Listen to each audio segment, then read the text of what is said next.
Chápem, že média ide šlak trafiť, keďže ich nepúšťame do našej politickej kuchyne, ale musia sa uspokojiť s dnešnými závermi, že sme sa dohodli na všetkom.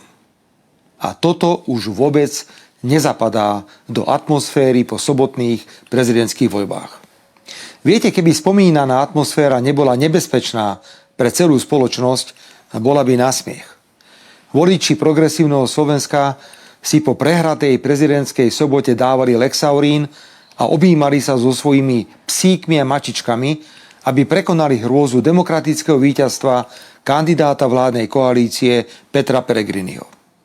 Voličov vládnej koalície označujú za poblúdených, za lúzu, ktoré treba zakázať voliť.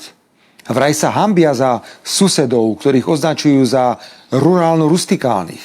Jednoducho, všetci okrem nich sú po slovensky povedané primitívni debili. Po uliciach oplzlo nadávajú vládnym politikom a ja už len čakám, kedy sa táto frustrácia, tak intenzívne prehlbovaná denníkom N, Smečkom či aktualitami, pretaví do vraždy niektorého z popredných vládnych politikov. A to nepreháňam ani milimeter. Tieto a ďalšie médiá doslova nabádajú progresívneho voliča, aby bol hulvácky a agresívny.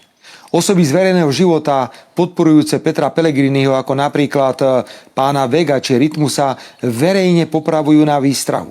A len preto, lebo si dovolia mať iný názor.